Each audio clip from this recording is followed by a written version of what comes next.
Yo, what's good, YouTube? This is Jay from TNJ. And looking at the Heisman race here, Baker Mayfield in the lead here. So with one game left, he's pretty much got this wrapped up because Nick Holley is right behind him for Kent State. And no way that Nick Holley from Kent State wins the Heisman. Bo Scarborough's behind him. Justin Jackson and Lamar Jackson round out the top five. But if we look at the award finalists, it's pretty surprising. You see Nick Holley here, and I found out it's because Kent State actually, I think they're 10-1 up to this point. So they're actually having a surprise season in the MAC, and the MAC is actually the conference that we're probably going to go into next season. So we're going to have to look out for Kent State, but we won't see much of Nick Holley because he's a senior. He's graduating. He's only 5'10", too, as a quarterback. So looking at the Walter Camp, he is leading the Walter Camp, though. Let's just look at how he's doing on the year. 2,300 passing yards, 20 touchdown passes. Let's see what he has rushing the ball. So he has almost 800 yards rushing and 12 rushing TDs. I mean, he's doing so well for them. Spillane for Western Michigan wins the Bednarik, is actually going to win the Bednarik. Hasn't won it yet. Nagurski, Western Michigan once again, Spillane. And the O'Brien's going to Baker Mayfield from Oklahoma. Walker, I'm just going to go through each one of these. But look at that, no surprise there. Dante Pettis, who had a beast game versus us. He's going for the top receiver in the nation. But you can pause it and see all these, who's leading all these, but I'm just going to go through all these. But what's surprising is that we only need one win to get a bowl, to be bowl eligible. So, I mean, we only need 5 wins, and we got 4, but no easy task going up against Clemson. But Clemson is disappointing this year. Look at this, 5-5 on the year, and you would think that they're going to be one of the top teams in the nation, but they are really underachieving. And look at their first 2 games. I mean, they lost to Georgia and Miami to start off the season, so they started out 0-2.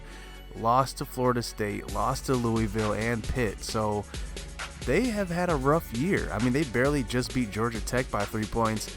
So maybe we're just catching them on an off year and we could possibly upset them. I mean, I don't know how much of an upset it would be. Obviously, they're the better team. But, I mean, they're not really having a great year because look at Kelly Bryant, who's actually a pretty high prospect going into the NFL draft next season. He's got 12 touchdowns, 8 interceptions. Feaster's got 9 touchdowns, and he's their leading receiver too. So, I mean, they're not having a big year on offense at all, and maybe that's something we could take advantage of. We have been struggling on offense. Look at our leaders. Donnie Wolf, 8 touchdowns and 10 interceptions. Ingram's almost at 1,000 yards. He's close, about 600 or 63 yards away. But let's just look and see who's available for this game, because we know Donnie Wolf got hurt last game, so he is questionable this game. So he might be able to get in, might not. We'll have to see when we go into the action. But let's just hop into it. Going against Clemson, if we win this, we are bowl eligible. So obviously a big game for us. So let's get into it. Let's go. One last chance. We need this here, and we have no easy game here going up against Clemson. So here we go. We are on the road too, and look at this on the first drive. Wayne Miller gets his block knocked off, and look at that hit by that safety on that one. And man, this could not start off any worse. And here is Kelly Bryant in the Clemson offense getting going right away on a 3rd and goal. They start out with great field position, already past the 50, but he's trying to roll out. But Ramsor is there for the tackle, and we do force a punt right away. So we luck out after giving up the ball early on that first possession on the fumble. So here we go. 2nd and 6. Carrington is still in at quarterback. Donnie Wolf is hurt. And here we go. Keon Medley getting going. And remember, Donnie Wolf is a junior. He'll be back next year. So maybe, I don't know. We'll see if he starts at quarterback for us. But, I mean, it doesn't look good right now because he's hurt. So, I mean, he's not leaving that lasting impression on the coaching staff, and Clemson's defense is just too fast on that one. So, on a 3rd and 20, attempting to get the ball to Rodgers, and Rodgers almost gets the first down, gets tackled right before it, but we do kick the field goal. And on the ensuing kickoff, Kane is gonna get an open lane, and he is going to run into the end zone. And this is the 3rd straight game this special teams unit is giving up a kick return for a touchdown, and that is not good, because if you don't have good special teams, I mean, special teams can kill you in games, and it's definitely killed us the last 3 games. And here is this Marquette offense who continues to put points on the board this season. But I mean, this is no easy task going against a Clemson defense who is definitely underachieving up to this point in the year. I mean, there's no way they should be 500.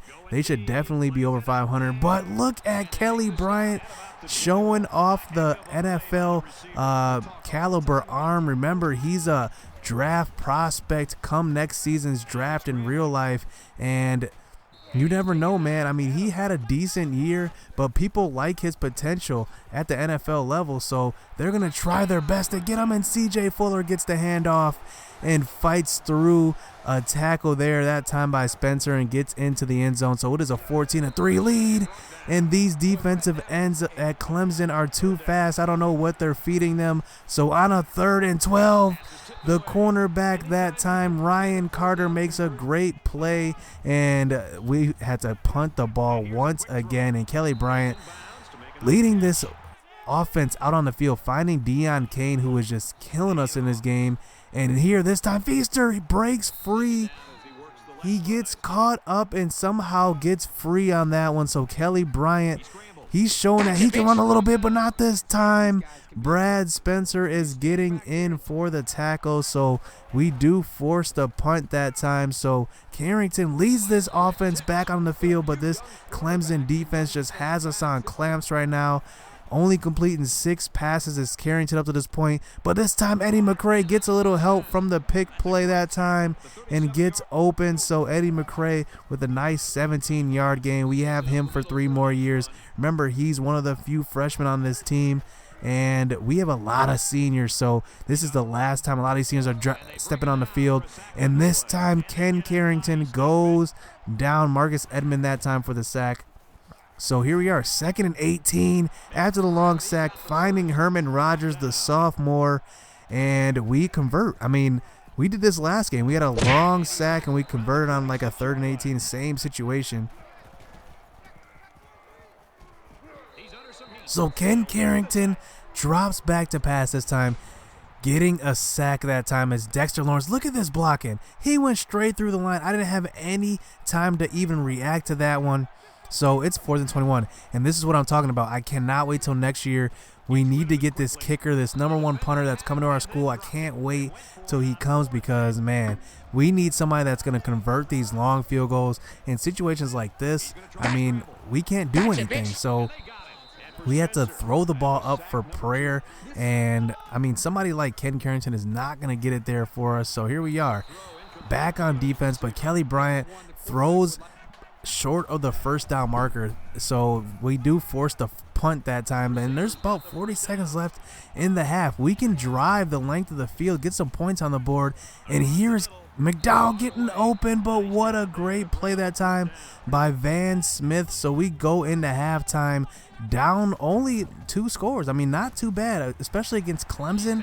I mean, we're not doing too bad. So it's 14-3, but we have to stop this running game, and we have to stop keeping Kelly in the pocket. We need to get him contained because he's not really doing too much throwing the ball. He's just doing just enough. Because look, here he is again, rolling out to the right, a nice 8-yard gain, and this is exactly what we had to contain in the second half. So here they are, 5 minutes left in this 3rd quarter, giving the ball to Feaster one more time, and Feaster's breaking the tackle of Ramsor that time, and Feaster's going to get a nice 11-yard gain. So Kelly Bryant drops back to pass. This time on a 3rd and 9, is going to find the soft spot in the zone, this time finding his tight end Cannon Smith for the touchdown, and it's going to be 21-3. We did not expect it to be a close game whatsoever, but we had hope. We have confidence that we can put up points. We can play good defense, but the last 3 games have just been horrible for us.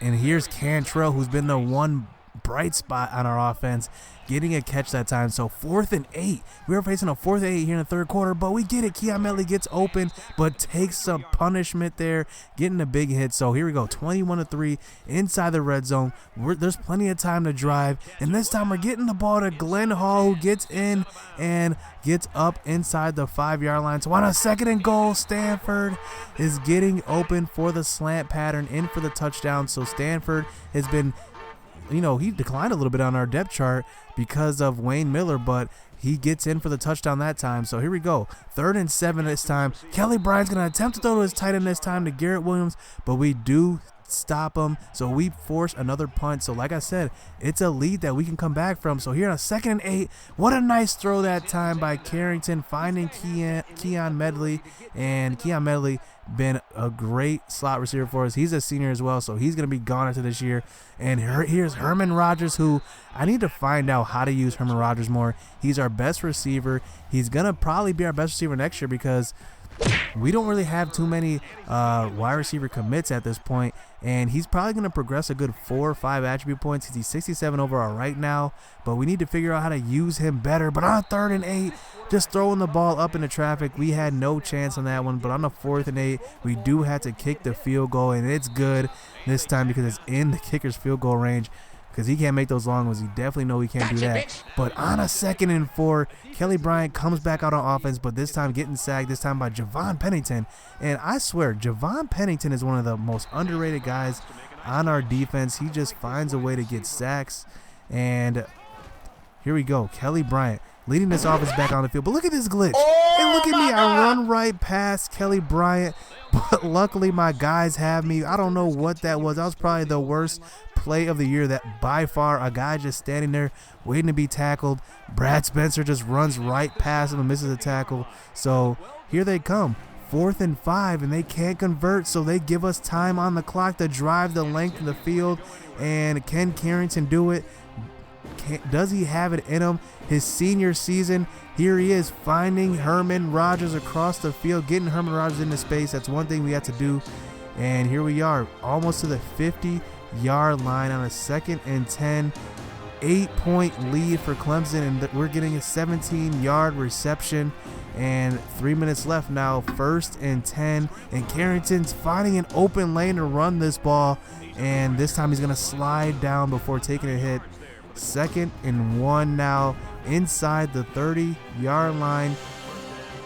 And Gooden, who gets in for a rare reception. Elliott Goodman getting in for a 9-yard reception. So here we are, 2 minutes left in this game, 3rd and 5. This is crunch time. A bunch of guys open, and he finds Eddie McCray. I did not expect him to throw that ball so well, but he gets it past the linebacker, and we do have to go for 2 to tie this game up. And we throw it to the outside, but it's deflected that time by the linebacker, so we had to stop them here. We got 3 timeouts left, and they almost get the first down. That might have been a spot in our favor that time, but on a 2nd and 1, they attempt to run it again, and he might have gotten it on that one. So one more play. We have one more timeout, and Ramseur gets in for the tackle. So 4th and 3, they have to punt the ball. So now there's a minute and a half left. Do we have it in us to drive down the field? Here he is finding Keon Medley as Carrington. So on a 2nd and inches, giving the ball to Ingram, getting the first down, at least stopping the clock here. So we have to hurry it up to the line. On a 2nd and 10, rolling out to the right. We have some pressure, but Carrington throws it right to the linebacker. He does not have the arm strength to get it over the top of the linebacker. And look at this. Too much pressure that time. He doesn't set his feet, and he throws a lollipop to the linebacker, and that's gonna do it for this Marquette season. And that play basically defines our season. We just don't have enough on offense, don't have enough on defense. We played a pretty good defensive game though. Gave up 21 points to Clemson. That's nothing to be sad about. But what a season. I mean, our seniors balled out for us, but we just did not have enough talent. And that's why you recruit. You recruit to get talent. We have a bunch of JUCOs coming in. We have some incoming freshmen who are going to make an impact right away. So hit subscribe, hit that like button. We're going into this off season, and man, you guys filled out those recruiting slips. Don't worry, we're getting to those in a couple of episodes. I'm going to get as many as I can done, but let's get better in this off season. Let's go.